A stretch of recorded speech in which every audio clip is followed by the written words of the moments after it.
Oh, welcome to another episode of The Growth Compass. Shout out to our sponsor senders. If you want to do cold email deliverability correctly, hit the link in the description. But without them, it would not be possible to interview awesome people doing awesome things like Geoff. Welcome. Uh, Thank you for having me on your show, Blake, and thank you for doing what you're doing.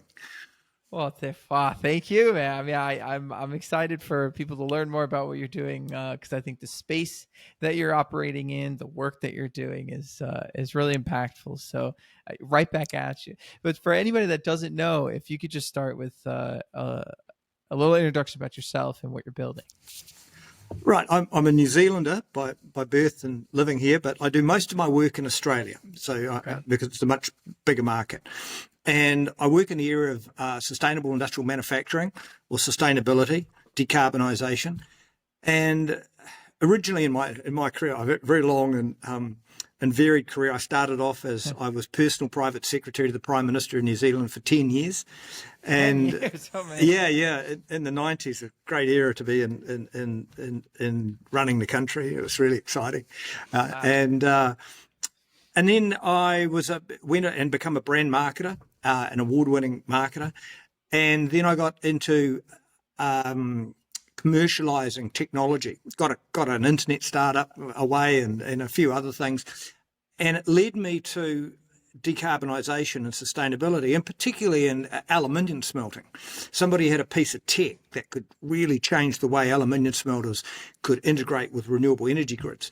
And so I got the task of going around the world and trying to change the whole world of aluminium smelting, which didn't want to be changed. And that also, was an eye opener to me that they just didn't want to change. And then in 2019, I got locked down in New Zealand. COVID hit, and I was shocked by my 19-year-old son, who told me one day that he wasn't going to have kids. And I said, "What do you mean?" And he said, "Well, it would be cruel to bring them into the world when the planet's just burning, because you baby boomers have effed the planet." And I was like, okay, I didn't think I was a baby boomer. and I was working in the area of sustainability, and I was like, "Oh, come on, Tom," my son's Tom. And I thought about it and thought, well, these kids they're exposed. And at the time, California and Australia were on fire. It was bad. And so I said, look, there's thousands of people doing stuff all over the world to help decarbonise and make this planet, good for you to live in and your kids to live in. And you just don't see it.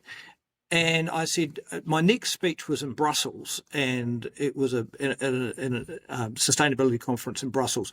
And I said, come up to Brussels with me, which is the other side of the world for us, and you can meet these people who are doing lots of great things. But on the way, we were sitting watching the news. Now, I've never watched the news with my son in my life, so I don't know how that happened. But we were watching the news, and Greta Thunberg was at a G20 or something, and she was protesting there. And she said, "It's just blah, blah, blah. It's blah, blah, blah." And my son looks at me, and I look at back, I say, "It is, Tom." I said, "I've spoken at these conferences. I've been to these conferences, and it's blah, blah, blah." And he said, "So what are you going to do about it?" And the challenge was on. And so I took him up to Brussels, and we were in this conference, and the second speaker up was, I think, the head of climate change for the EU, and one of the most powerful women in Europe. And she's talking away. After about 2 minutes, I write in my notebook and I show my son, it's blah, blah, blah. And she was lecturing everyone in the room about why we should do stuff. But everybody in the room was trying to do something. And this is what I saw. And so I came back down under and thought, what could I do? And figured I could, in my own humble way, try and speed up the transition to a cleaner environment if I could put the people who want to do something with the something.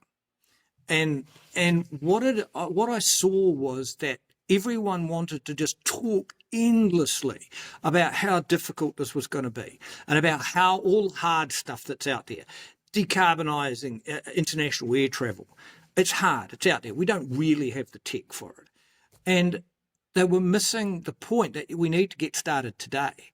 So and it's part of what I do now. I run a podcast, SIM-PAC Live. I interview people, but my whole driver was telling these stories, these thousands of people doing stuff every day, and what we could do today to decarbonise, because there are so many easy wins. There's so many just minor behaviour changes that we can do, and so much that it's economically cheaper to do it cleaner. And it's like mind-boggling when you think, well, actually, just tidy your stuff up, guys, and you can save money and not pollute the planet. So I'm a great pusher of doing what you can today. Get started today. Take the easy wins. Take the low-hanging fruit. And that's what I try and do with my podcast, and to tell these stories of these people who've got incredible stuff that's available today to help.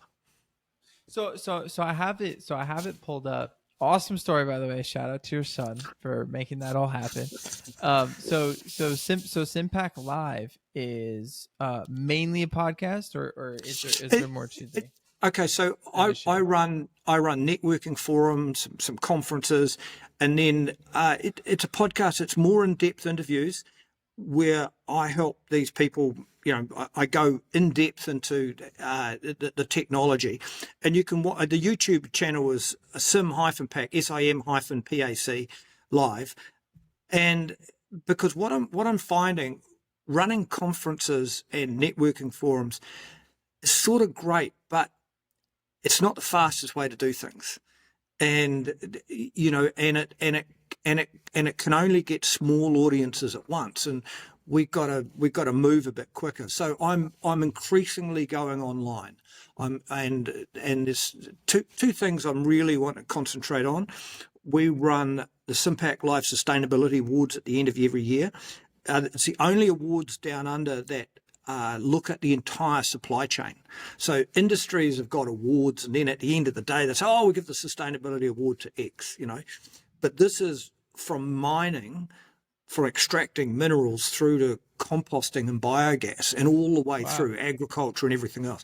So it's a huge brief, and I think the most effective way for me to help would be through my YouTube channel and through these interviews. So what kinds of interviews are you conducting? Are you looking at policymakers, like founders, like people within big companies? Do you have a niche? Yeah, it's definitely not policymakers. It's blah blah blah, and one of the problems with that is people associate we've got to change the policies, and they're missing the easy wins that we don't need politicians for. And I'll give you a good example. There's a small company in Sunshine Coast in Queensland, and they run refrigeration electrical, and they just did a project with a very large bakery making pies, like millions of pies a year. And when you make, and they're chillers, when you make something cold, you have to make heat, that these compressors generate heat, which we just blow off into the atmosphere. Now, this will astound you. Refrigeration accounts for 10% of global emissions. 10% refrigeration. And if you Google it or put it into ChatGPT, it says it's largely preventable. I.e., we don't need to invent any new tech. You can make it, you can decarbonize it with today's tech. Now, put that in perspective, that is more than all of road transport, all of sea transport, and all of air transport combined. So for many companies, running their freezer compressors is more carbon intensive than running their trucks. Okay, and you can decarbonize it. And so these guys, they took the heat off the back of these compressors, right, and they recycled it to preheat water for the wash up. And so, you know, and that energy system, and it enabled the whole factory to flow better, because the factory always had hot water for the wash up where it was running out all the time. And so people were standing around waiting for water to heat. And then they also looked at what they were doing. And because why do you get up at 6 a.m. to bake? oh, we've always done it that way, because 40 years ago they used to have a little shop out the front which would sell stuff to people on the way to work, which they long didn't have. So they changed the whole factory hours to start at 10 in the morning when the sun was up in Queensland, and power is free. Solar power is free. It's negatively priced during the day in Queensland. And so they run the whole factory. They just shifted the hours. It's like, and they made money out of it. It didn't even take 9 months to recoup all the changes. They also put some, variable drive compressors in and things like this. They smooth the operations out. The operation is better. It's running all off renewable power. It's running off renewable power when it's negatively priced in the day, and it paid for itself in 9 months. That's what I'm talking about. Well, so from your perspective, if there are insane, statistics like that, where the solution seems to be very simple, straightforward, Yes. it actually, creates economic value for entities, what do you think is missing from these decision makers that have the capacity to make this change? What's missing from them doing it? Well, I think there's a slow revolution that's happening. Australia is a great example because solar power is so cheap, but there's a revolution happening without the politicians and without the policymakers. It's people looking at their operation and go, can I run my operation cheaper and improve efficiency in the operation, and at the same time decarbonise? And yes, a lot of the time it's cheaper, and there's a great example, another one which is quite brilliant, because there's a lithium mine in Western Australia, and we've got a member that I've interviewed, Janus Electric, and they do battery swap technology. They take these big rigs, like big Kenworths. They take the engine out when it needs to be rebuilt. They put an electric engine in. They take the fuel tanks out and they put these battery compartments in. And they put these batteries in with forklifts, so you can change them. Now, you can change the batteries in 4 minutes. The driver can with his own forklift, or the forklift in 4 minutes. It takes 15 minutes to refuel with diesel, by the way. So you can do it faster. But they're running this truck up to a lithium mine in Western Australia, and it goes up empty, but it comes back full downhill. And of course, downhill they got regenerative braking. So the net energy is that it pays for itself. They have no cost to energy to run that circle. And lithium is using batteries, of course. But, because it's coming downhill, it's generating more electricity and recharging its own batteries to go up. So and there are some mind-bogglingly simple stuff when it's pointed out. I went into an asphalt plant a few years ago. And the asphalt, they make the asphalt, they keep it hot overnight, then they lay it the next day. And they said their electricity bill was too high, and it was. And I went to them and I looked at it and I said, well, what time's the electricity come on? They said 6 p.m. And I said, well, that's peak power. That's when power's really expensive. What time does it go off? Oh, 6 a.m. I said, well, that's shoulder power. I said, who set the timer? And they said, oh, the Sparky, that's the electrician who installed the system. And I looked at them and so like nobody in charge made a decision. It was actually the electrician. And I said to them, well, can you overheat the asphalt? And they said, oh, yeah. I said, well, how much? And they said 20 degrees. And I said, well, how many degrees does it lose an hour? And they said 1. So effectively, they could have heated it up and just let it cool down overnight, or they could have heated it up a little bit and then just waited till the peak power had gone off. Because in New Zealand, this is in New Zealand, we got cheap power at night because we have to keep our hydro stations, their turbines running. So that sort of decision, when you say, Blake, who's making the decision? Just it's mind-boggling to think about how some of these systems, because what it is, and a colleague of mine once said, everything that was invented under cheap fossil fuels that were available 24/7 needs to be reinvented, and that's just about everything. So the process of keeping that warm overnight, when we had plentiful fossil fuels, nobody thought about it. They just set the timer. And now that we've got peak rates and electricity is expensive at certain times of the day, well, maybe we just got to put a timer on. And that's the same with anyone. That's the same with in Australia, everyone's swimming pools, everyone's got a swimming pool. So when you put the timer on your swimming pool pump to run it, is important to your electricity bill, and it's important to the grid. So things like that we've all got a role to play. Well, so that and that's kind of my question, is that those questions that you're asking, right? The solutions you're coming up with like keeping it warm overnight, like heating it, keeping it, like why aren't more people asking these questions and finding these types of solutions? Well, and look, I think they are being asked, and they're being asked but not by people. They're being asked by high electricity prices, because when you're the bakery or the asphalt plant, you're sitting there going, they originally brought me in to look at, they wanted to know whether they could have solar or wind because their electricity bill was too high. I went in there and you could see New Zealand's largest hydro station from their plant. You could see it down the road, and there's no way solar and that we're going to compete with that if you could buy the electricity off that at the right time for the right rate. So what it is yes, this double-sided double-sided coin of high electricity prices is going to make people rethink, because we no longer have cheap fossil fuels 24/7 to fuel our electricity grid.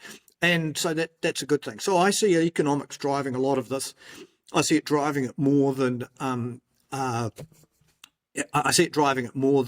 policy or politicians campaigning to decarbonise. It'll be economics. And the other thing, there's a saying that I said it a few years ago in a speech in Warsaw about the future of electricity, and it's that technology enables the solution, but only people solve the problem. And that's the thing. We've got to change us. Us has got to change. Because there's technology out there that can solve most of our problems, not all of them.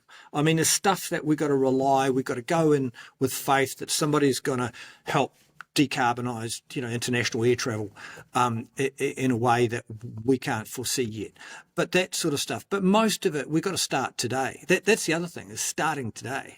Yeah. Well, I think it's cool from the two examples that you've given that there's available quick fixes in the existing operations of a lot of these places, and a perspective I'm also curious about and very personally interested in is from like taking your experience as a branding professional, having that agency that you had, and also your experience commercializing that technology with aluminum.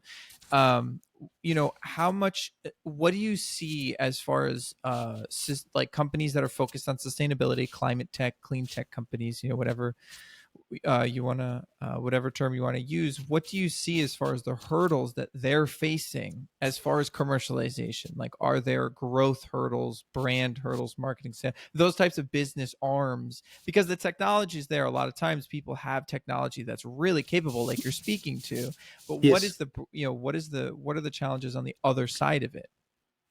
Yes. And those challenges are very real. And again, a lot of it's got to do with people. For example, there's a company in Australia that make completely sustainable workwear. Now, 50% of Australians go to work in a uniform, by the way, which is mind-boggling. 50%. And he makes sustainable workwear, and he's got a product passport for it all, and he'll even come to your workplace and take it back. Recycle it and sell it back to you as new workwear. So he's really tried to, and it's the best system I've seen globally in terms of, he can't get traction because he will talk to some of the big companies and he'll talk to their sustainability people, and they'll say, oh, yeah, it's wonderful. And they send him to the procurement. And he goes to the procurement, and they've bought the uniforms from the same person for 10 years and they just don't care. So across organisations, you have, organisations will say they care, but they don't act like they care. And so, yes, that is difficult. Breaking supply chains, procurement. A lot of procurement, you could procure a cleaner option today. And getting into those, and that's not easy because you're dealing with humans that may not be the decision makers. And one of the things from my early politics days, we had a minister of social development, social welfare, and she once said that anything she decided at the top would never be implemented down on the bottom. There was too many chains of command going down to for things to be implemented. And so, yeah, that's a problem. Like I said, technology can solve the issues, or technology enables the solution, but only people solve the problem.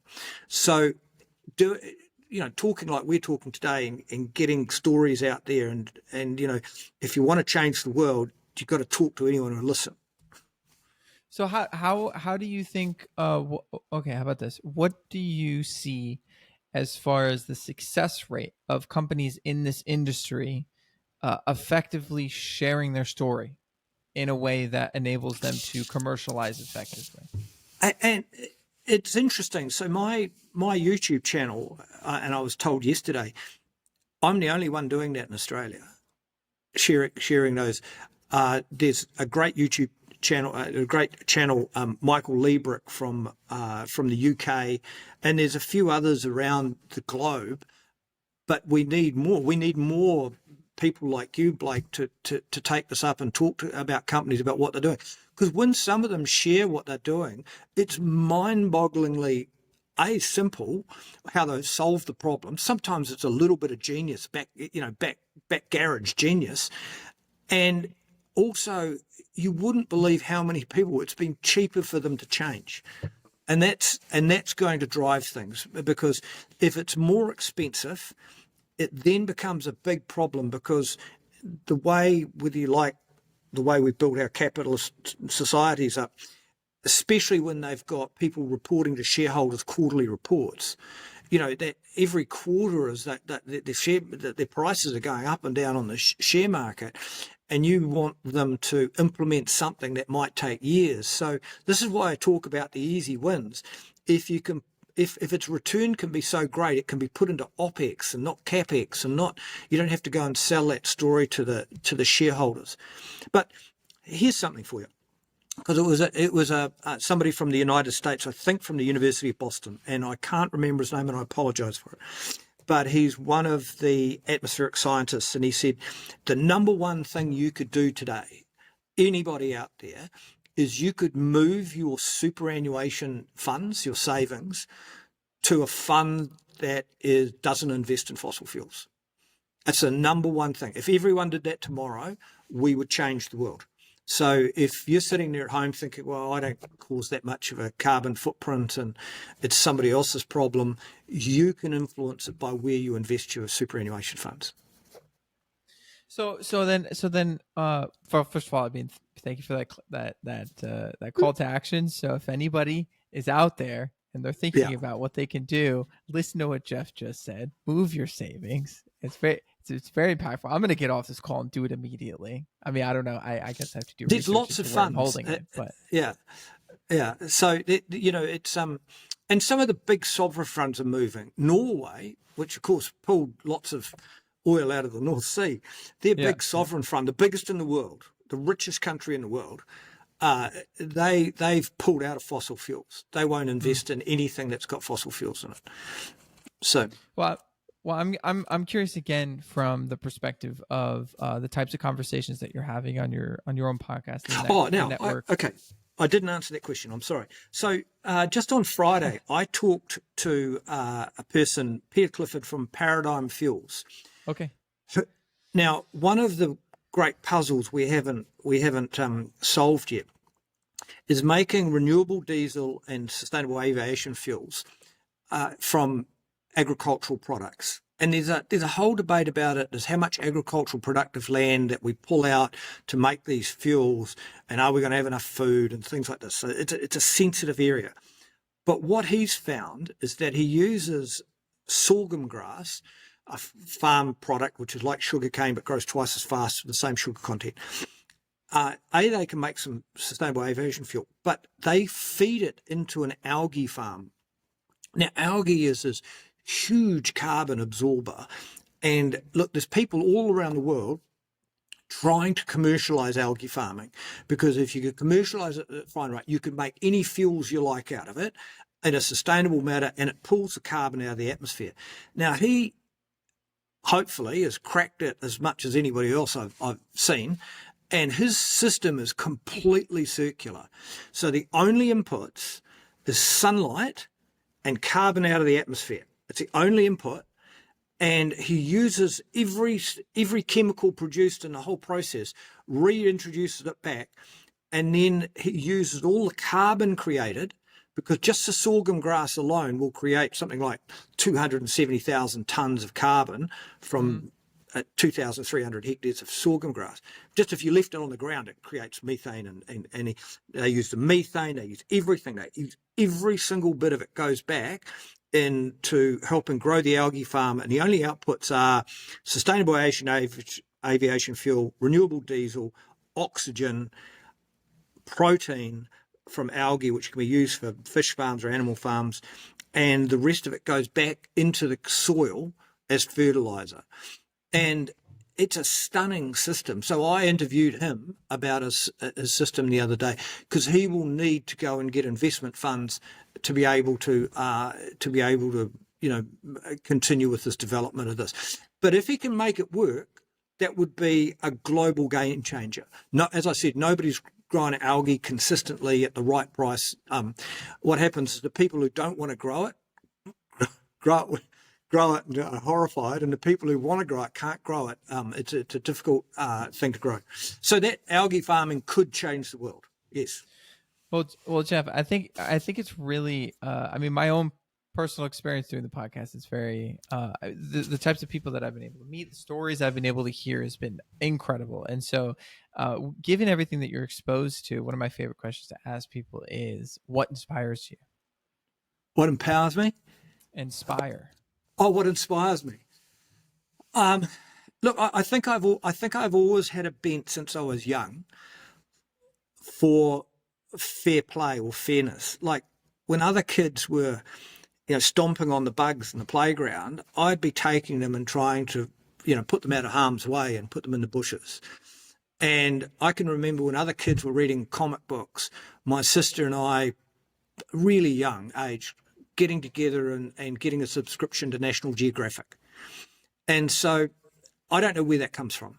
But, I don't like, I think that we're this dominating species on the planet, but it's our responsibility to look after the planet and also to be fair and kind to those other species on the planet as well.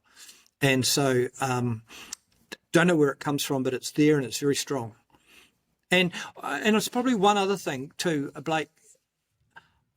Somehow, somewhere along the way, maybe it was involved in my political days, I met a lot of really high up people. I met Nelson Mandela several times. I met Bill Clinton. There was lots of people that I met. But I also had this belief that if you wanted to change the world, you could. You just had to get out of bed and have a go. Do you, given all of the information and stories at your disposal, are you optimistic? Yes, optimistic. I am. There are moments that I have that, but they're flooded with the stories I hear about change and how fast things are changing too. I mean, you might be insulated in the United States, because I look at the US media and stuff, but if you want to have a look how fast the world is changing, go and have a look at the rate of solar installation in China. It is mind-boggling how fast they're moving ahead.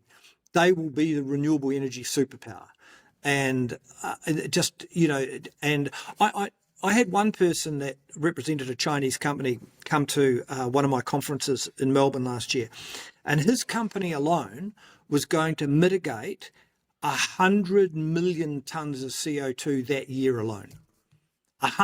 One company, 100 million tonnes.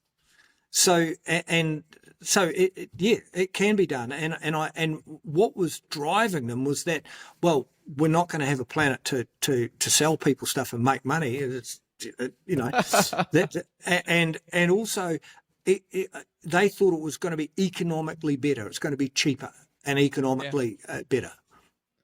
Well, Geoff, I think your perspective and the optimism, the energy, the stories that you're sharing, I think it's really important. So I appreciate you doing so. If there's anybody that is interested in getting in touch or following your story or listening to your episodes, what's the best way to do that? I'm on LinkedIn, Geoff Matthews. You could my website's SIM-PAC.com, SIM-PAC, and also you could check out my YouTube channel if you want to listen to some of these stories from people, and that's SIM-PAC Live. That's right, SIM-PAC Live. You got algae farms, you got lithium battery trucks that are getting negative. I tell you what, there's one you'll love, Blake. I interviewed a lady who was farming soldier fly larvae for protein. See, who's telling those stories, Geoff? People need to know about these things. Yeah. I've dealt with enough flies, and I don't know if they're the type of flies we're talking about, but if we could use that for protein, then I think a lot more people would. Yeah. I mean, soldier flies don't have a mouth, so they can't bite you. But but their caterpillars, they consume everything organic. So you feed them all your rubbish, they consume everything, and the only product is pure protein and organic compost. Amazing. They're the natural vacuum cleaners of any organic waste. Awesome. Well, Geoff, I appreciate it so much. I am going to be checking out. I'm going to be following these stories. Thank you for doing the work that you do. And I look forward to getting an update, man. You got to come on for another episode. Anytime. Thanks, Blake. All right, Geoff. Appreciate it.